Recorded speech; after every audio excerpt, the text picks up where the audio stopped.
नमस्कार विद्यार्थी मित्रांनो, आपण भारतातील समाज सुधारणेचा इतिहास जो IDSचा पेपर आहे SYला, तो पेपर आपण अभ्यासतोय.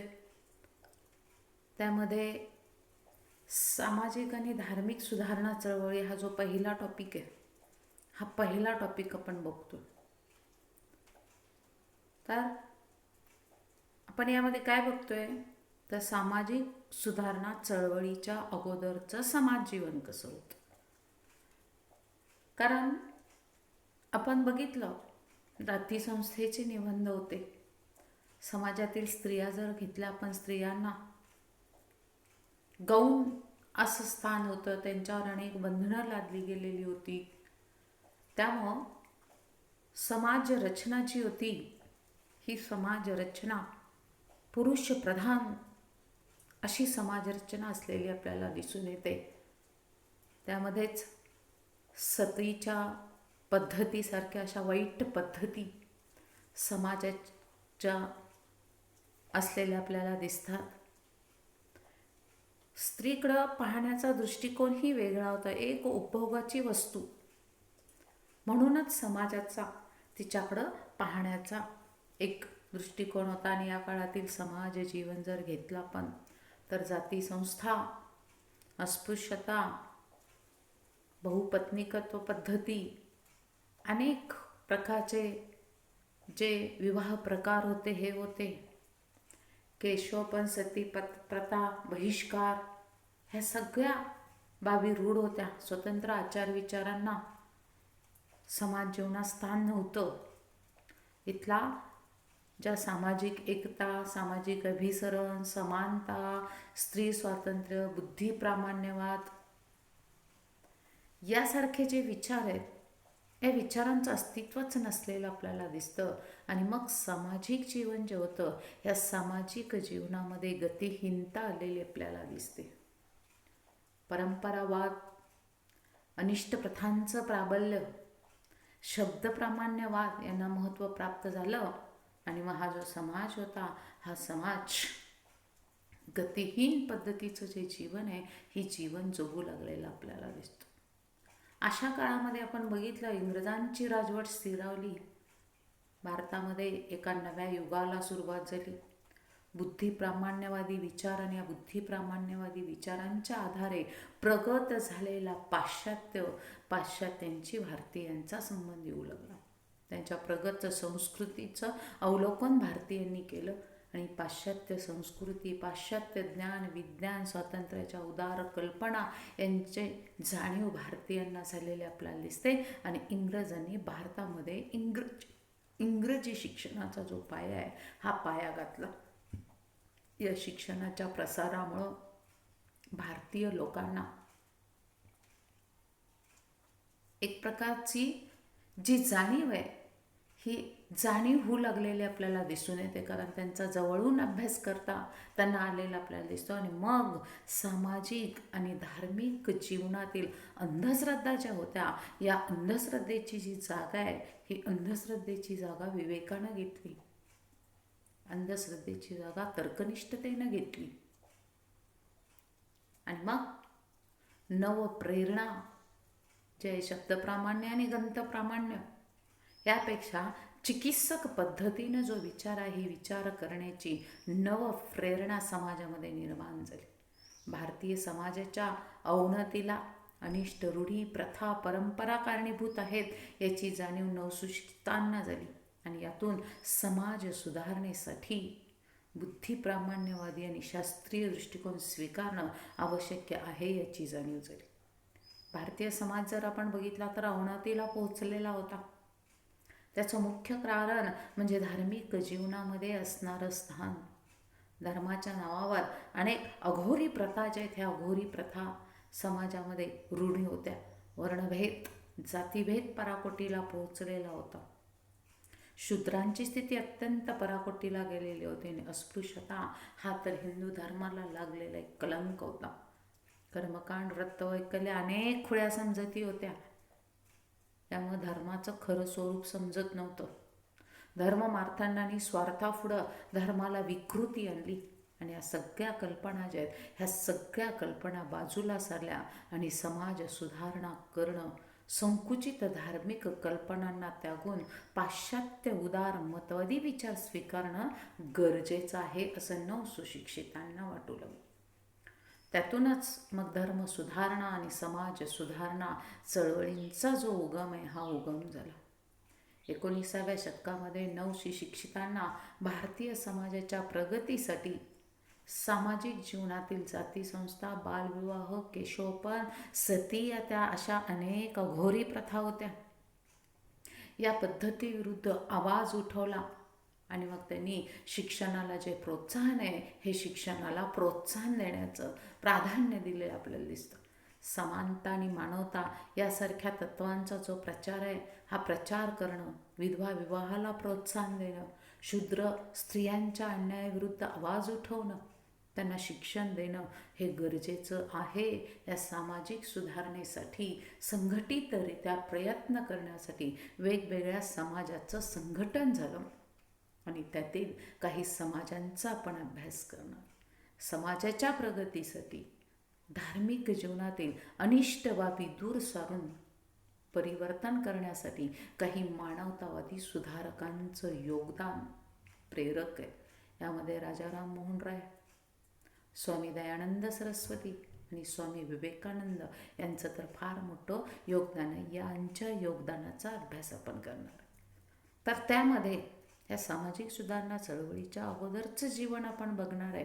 त्यामुळे जातीसंस्थेचे कडक नियम काय होते, भारतीय समाज सुधारणा चळवळीचा प्रारंभ होण्याच्या पूर्वी जातीसंस्थेचे कडक नियम अस्तित्वात होते. जाती उपजातींनी भारतीय समाज विभागला. समाजावर धार्मिक आचार आणि विचारांचा प्रभाव होता.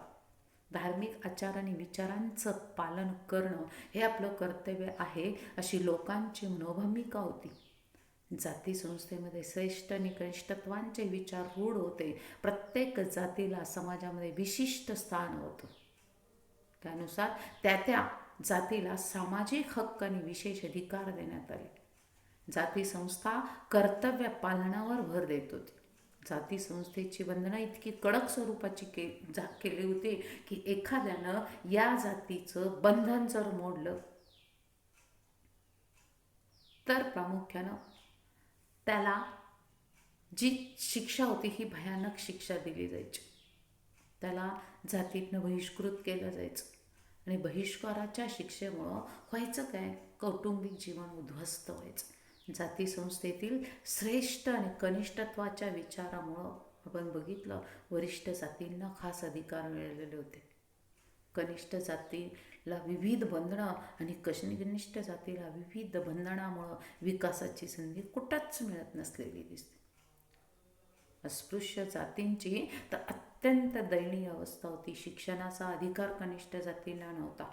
मंदिरं, पाणवठे इतर सार्वजनिक ठिकाणी त्यांना सक्त मनाई होती. जाती संस्थेच्या श्रेष्ठ कनिष्ठत्वाच्या भावनेमुळं कनिष्ठ जातीच्या लोकांना गुलामाप्रमाणे दयनीय जीवन जगावं लागलेलं होतं. अशी समाजाची परिस्थिती सुधारणा चळवळीच्या अगोदरची. त्याच्यानंतर स्त्रियांना दुय्यम दर्जा. जर आपण बघितलं या काळामध्ये स्त्रियांची स्थिती जर बघितली तर अतिशय करुणाजनक होती. मानहानीकारक जीवन जगावं लागत होतं. राजघराण्यातील वरिष्ठ जातीतील अपवादात्मक स्त्रिया शिक्षण घेत असल्या तरी सर्वसामान्य स्त्री जे आहे ह्या सर्वसामान्य स्त्रीला शिक्षणाचा जो अधिकार आहे हा शिक्षणाचा अधिकार मात्र मिळालेला नव्हता. मित्रांनो, यामध्ये जर आपण बघितलं तर प्रामुख्यानं राधिकाबाई असेल, गोपिकाबाई असतील, अहिल्याबाई असतील, यासारख्या स्त्रियांची नावं जी होती ही स्त्रियांची नावं इतिहासात गाजली. ही स्त्रियांची नावं इतिहासात गाजली म्हणून स्त्रियांना समाजामध्ये स्थान होतं असं म्हणता येत नाही. प्रतिष्ठा होती असं म्हणता येत नाही. स्त्रियांना शिक्षणाचा अधिकार नव्हता. स्त्रियांना शिक्षणाचा अधिकार नव्हता. सर्वसामान्य राजघराण्यातील स्त्रियांनाही सगळ्या शिक्षणाची संधी नव्हती. बालविवाहाची तर पद्धत माहीत आहे, रूढ होती समाजामध्ये. वयाच्या 8व्या वर्षाच्या आतच स्त्रीचा विवाह केला जायचा. पुरुष प्रधान पद्धती. त्यामुळे स्त्रियांना सामाजिक किंवा धार्मिक जीवनात कुठलंच अस्तित्व नव्हतं. बालविवाह आणि या बालविवाहाच्या पद्धतीमुळं वैधव्य प्राप्त व्हायचं. विधवा स्त्रियांची तर परिस्थिती, तिला केशवपण करावं लागायचं, व्रतवैकल्य करावं लागायचं, अनेक नियमांचं जे पालन आहे हे पालन तिला करावं लागत असलेलं आपल्याला दिसतं. अपरिहार्य असं बंधनयुक्त जीवन तिला जगावं लागत असलेलं आपल्याला दिसतं. आणि जर एखाद्या विधवा स्त्रीच्या हातून चुकून एखादी गोष्ट जर घडली तर तिला कठोर शिक्षा दिली जात होती. तिला अतिशय कठोर अशी शिक्षा त्यामध्ये तिला दिली जात असलेली आपल्याला दिसून येते. आणि विधवा स्त्रियांना पुनर्विवाह करता येत नव्हता. विधवा स्त्रियांना पुनर्विवाह करता येत नव्हता. परंतु स्त्रीला आर्थिक स्थैर्य देणाऱ्या स्त्री धनाचा अधिकार सुद्धा या काळामध्ये संकटात आलेला आपल्याला दिसतो. आज आपण आपल्या वडिलांच्या संपत्तीमध्ये वाटा मागू शकतो. सरकारनं तशी तरतूद केलेली आहे आपल्याला. आपण आपल्यावर जर अन्याय झाला तर आपण जाब विचारू शकतो. पण पूर्वी मात्र तसं नव्हतं. पूर्वी एक म्हण होती, पावसानं झोडपलं आणि नवऱ्यानं मारलं तर कोणाकडे दाद मागायची. मित्रांनो, या स्त्रियांची स्थिती अतिशय वाईट अशी स्थिती होती. फक्त उपभोगाची वस्तू. या काळातील समाजात जाती संस्था, अस्पृश्यता, बालविवाह, जरटकुमारी विवाह, बहुपत्निकत्वाची पद्धत, सती पद्धत आणि सामाजिक बहिष्कार, ह्या ज्या अनिष्ट प्रथा आहेत, ह्या अनिष्ट प्रथा असलेल्या आपल्याला दिसून येतात. म्हणजे त्या काळी पुरुष कुठल्याही वयामध्ये कितीही लग्न करतं. लग्न ही या काळात पुरुषांची करमणूक झालेली होती. मग सहजपणे जाता येता लग्न करत होती. काय परवड होत असेल स्त्रीची बघा, याची कल्पना सुद्धा आपल्याला करवत नाही. माणुसकीला काळीमा लागणारी सतीची पद्धत. कारण पुरुषाच्या मृत्यूनंतर त्याच्या पत्नीनं जगणं हे पाप आहे हे मानलं जायचं. आणि त्यातून मग सतीच्या पद्धतीला प्रोत्साहन मिळत गेलं. 10-12 वर्षाच्या मुलीलाही सती जावं लागायचं. जबरदस्तीनं सती जावं लागायचं. म्हणजे जिला पती म्हणजे काय, जिला संसार म्हणजे काय अजून कळत नव्हतं, जिचं खेळण्या बागडण्याचं वय होतं, तिला सती जावं लागत होतं. अशी परिस्थिती स्त्री वर्गाची असलेली आपल्याला दिसून येते. आणि म्हणून या समाज सुधारकांनी या सामाजिक सुधारणा चळवळीचं शस्त्र हातामध्ये घेतलेलं आपल्याला दिसतं. त्याच्यानंतर धार्मिक कर्मकांड मोठ्या प्रमाणामध्ये होते. कारण या काळातील समाज जीवनावर धार्मिक विचारांचा आणि आचारांचा प्रभाव होता. पण पेशवे काळामध्ये धार्मिक जीवनात तत्व बाजूला पडली. धार्मिक आचार विचार व्रतवैकल्य साचेबंद स्वरूपाचं कर्मकांड याला महत्त्व मिळालं. धर्माचं शुद्ध स्वरूप नष्ट झालं. शिवकाळातील धार्मिक विचारांचं स्वरूप बदललं. लिंगार्चन, ब्राह्मण भोजनं, दानधर्म, कर्मकांड यांना महत्त्व झालं. आणि समाजामध्ये ऐतखाऊ आणि आळशी पुरोहितांचा वर्ग निर्माण झाला. उत्तर पेशवाईच्या काळात तर या वर्गानं आपलं जे स्थान आहे हे स्थान जपण्यासाठी तंत्र, मंत्र, जादूटोणा, ज्योतिष, मुहूर्त, शुभाशुभ, व्रत, जप, नेम, तप सगळ्याचं स्तोम वाजवलं. गृहप्रवेश, लष्करी हालचाली इतकेच नव्हतं, साधी बोलाचाली करण्यासाठी सुद्धा मुहूर्त बघायचं. व्रतवैकल्य, नामजप, अनुष्ठान केल्यानं पापक्षालन होतं, देवांची कृपा होते असे विचार रूढ झाले. आणि मग उत्तर पेशवाईच्या काळामध्ये लहानसहान कार्यासाठी अनुष्ठानं करायला जी सुरुवात आहे ही सुरुवात झाली. ब्राह्मण भोजनावर तर प्रचंड खर्च करायला लागले. श्रावण महिन्यामध्ये, श्रावण चालू आहे आता, प्रत्येकाच्या घरामध्ये पूजा अर्चा होत असेल, मग ब्राह्मणाला दान द्यायचं, त्याला दक्षिणा द्यायची, लक्ष भोजनं घालायची पेशवे काळात तर ब्राह्मणांना. पेशव्यांनी हा पैसा जर राज्यकारभारासाठी वापरला असता, सैन्यासाठी जर वापरला असता, तर मराठी सत्तेचं जे बदललेलं स्वरूप आहे हे पुढच्या काळामध्ये बदललं असतं. धर्माच्या नावाखाली अधर्माला महत्त्व मिळालं, तंत्रमंत्र, जादूटोणा, भूत पिशाच यांना महत्त्व मिळालं आणि त्या संबंधाने निरनिराळे आचार करायला सुरुवात झालेली आपल्याला दिसते. शिव, विष्णू, विठोबा, खंडोबा, भवानी या देवतेबरोबरच मर्याई, वेताळ यासारख्या ग्रामदेवतांना सुद्धा महत्त्व प्राप्त झालं. देवतांच्या पूजेचे अनेक प्रकार, मग या देवाला याचा नैवेद्य लागतो, त्या देवाला गोडा नैवेद्य लागतो, या देवाला खारा नैवेद्य लागतो. अशा अनेक प्रथा, परंपरा, म्हणजे बघा, देहाचे लाड पुरवण्यासाठी देवाचं नाव घेतलं जातं, म्हणजे देवाच्या नावाखाली देहाचे लाड पुरवले जात असलेले आपल्याला दिसतात. देवदेवतांच्या पूजेचे अनेक प्रकार होते, त्यासंबंधीचे आचार आणि विचार समाजात रूढ झाले आणि मग प्रगल्भ बुद्धीच्या आधारानं स्वतंत्र तात्विक मीमांसा करणारा, समाजाला मार्गदर्शन करणारा ग्रंथ निर्माण झाला नाही, तर केवळ परंपरागत असे जे ग्रंथ आहेत, या ग्रंथांची भाषांतर, त्यावरील टिपणं, पुराणांचं पठण यांना महत्त्व प्राप्त झालं. स्वतंत्र विचारापेक्षा पारंपरिक धार्मिक जीवनात ती पोपटपंची महत्त्वाची ठरली. तुकाराम, गोरा कुंभार यासारख्या संत महंतांनी सामाजिक समतेची शिकवण दिलेली होती. तंत्रमंत्र, कर्मकांड, भक्तिमार्गाचं महत्त्व याच्यापेक्षा किती वेगळं आहे भक्तिमार्गाचं महत्त्व हे पटवून दिलं. धार्मिक विषमता पराकोटीला जाऊ न देण्याचं कार्य संतांनी केलं, परंतु धार्मिक आचारामध्ये, कर्मकांडामध्ये गुंतलेल्या या समाजाला रामदासांची धर्मरक्षणार्थ कार्यक्षम बनवण्याची हाक मित्रांनो कधी ऐकू आली नाही.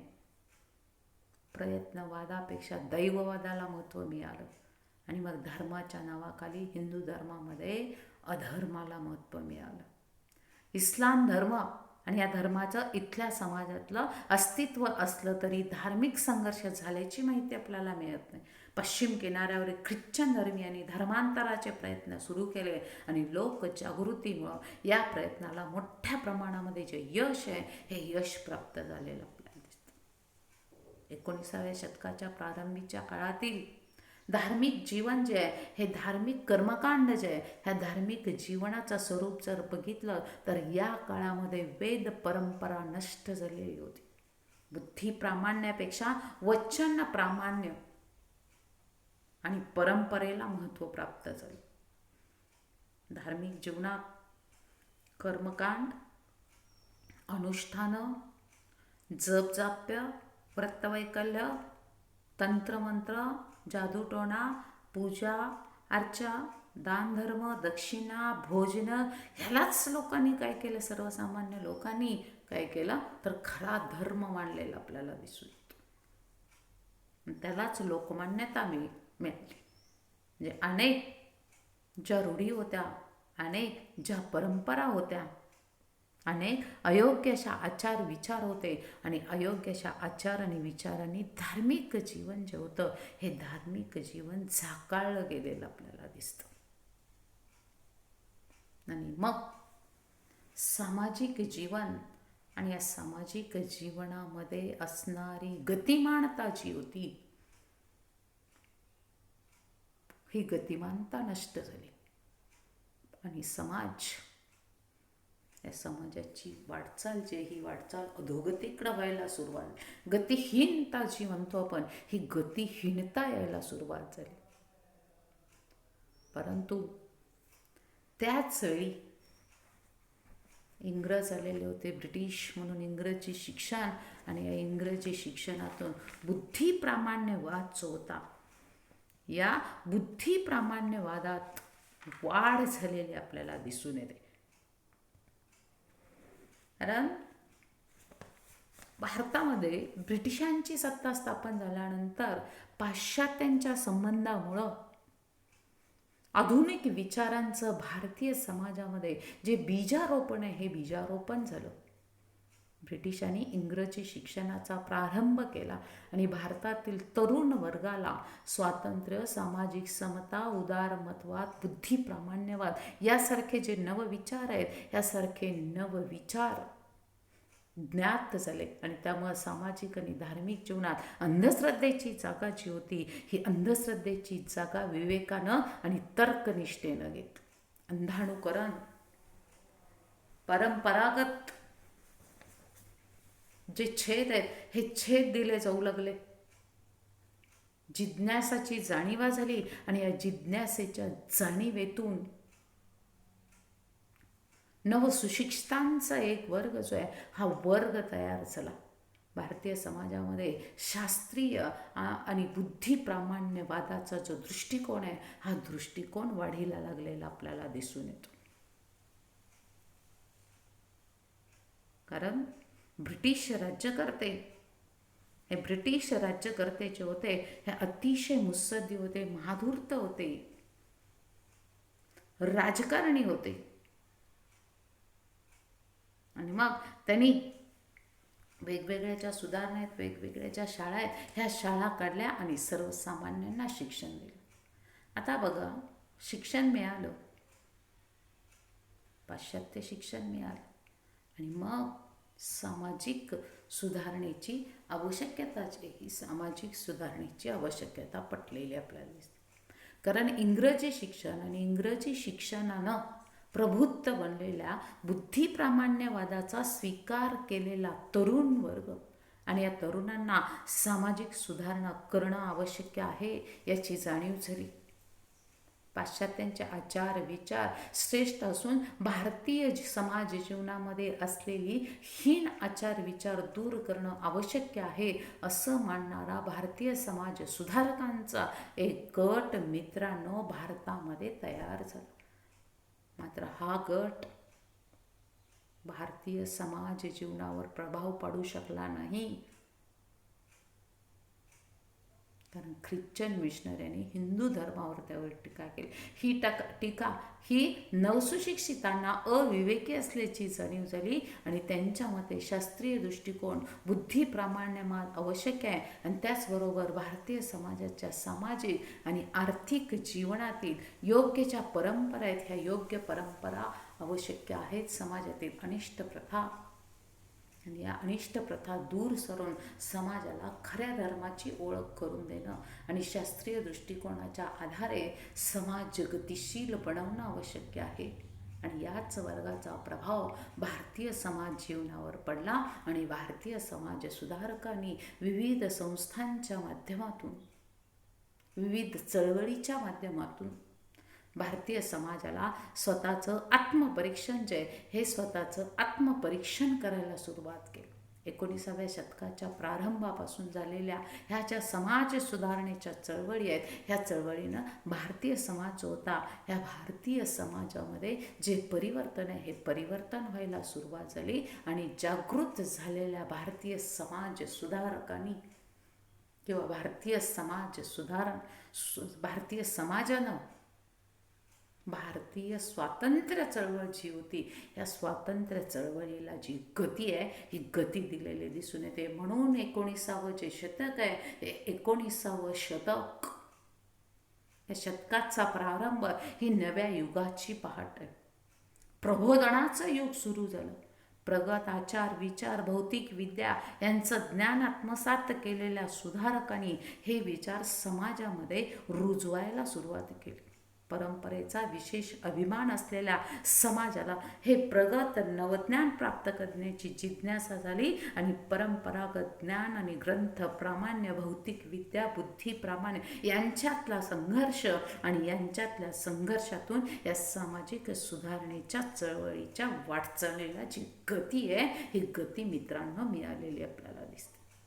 त्यातूनच स्वातंत्र्य प्रेरणेचं जे स्फुल्लिंग आहे हे स्वातंत्र्य प्रेरणेचं स्फुल्लिंग तयार झालं, निर्माण झालं आणि प्रदीर्घ काळ स्वातंत्र्य संग्राम करण्याची जिद्द समाजामध्ये निर्माण झाली. म्हणून विद्यार्थी मित्रांनो, ह्या सामाजिक आणि धार्मिक सुधारणा चळवळी अभ्यासणं अतिशय गरजेचं. कारण 19व्या शतकाला महाराष्ट्राच्या इतिहासामध्ये एक नवयुग, एक नवा कालखंड म्हणून अनन्यसाधारण असं जे महत्त्व आहे मित्रांनो, हे अनन्यसाधारण महत्त्व असलेलं आपल्याला दिसतं. कारण याच 19व्या शतकामध्ये ह्या ज्या रूढी परंपरा ज्या होत्या, कर्मकांड होतं, अन्याय अत्याचार होता, ह्या सगळ्याला छेद दिला. आणि या सगळ्याला छेद देऊन सामाजिक आणि धार्मिक सुधारणा चळवळी समाज सुधारकांनी केला. आणि त्यातूनच भारतीय स्वातंत्र्य चळवळ जी म्हणतो आपण, या भारतीय स्वातंत्र्य चळवळीला जी गती आहे, ही गती भारतीय समाजानं मित्रांनो दिलेली आपल्याला दिसून येते. म्हणून या परिस्थिती होती जी सामाजिक सुधारणा चळवळीच्या अगोदरचं जे समाज जीवन होतं, हे जाती संस्थेची कडक बंधनं होती. स्त्रियांना कुठलंही समाजामध्ये स्थान नव्हतं, दुय्यम दर्जा होता. धार्मिक कर्मकांडाचं जे स्तोम आहे, हे स्तोम माजलं गेलेलं आपल्याला दिसतं. आणि या सगळ्यातून जेव्हा इंग्रज आले आणि इंग्रजांनी शिक्षण दिलं, आणि शिक्षण दिल्यानंतर भलं काय आणि बुरं काय, समाजाचं चांगलं काय आणि वाईट काय, कुठल्या गोष्टी केल्या पाहिजेत आणि कुठल्या गोष्टी न केल्या पाहिजेत, याची जाणीव मित्रांनो झालेली आपल्याला दिसते. आणि म्हणूनच मग सामाजिक सुधारणा करण्यासाठी हे पाऊल किंवा या समाज सुधारकांनी आता आपण बदललं पाहिजे, भारतीय स्वातंत्र्य चळवळीला हातभार लावला पाहिजे, ही त्यांच्यामध्ये भूमिका निर्माण झाली. आणि आपोआपच समाज सुधारणेकडे जी वाटचाल आहे, ही वाटचाल सुरू झालेली आपल्याला दिसून येते. याच्यानंतर मग ख्रिस्ती मिशनऱ्यांचं कार्य जे, हे कार्य मित्रांनो आपण पुढचा जो लेक्चर आहे, ह्या पुढच्या लेक्चरमध्ये आपण घेणार आहे. धन्यवाद.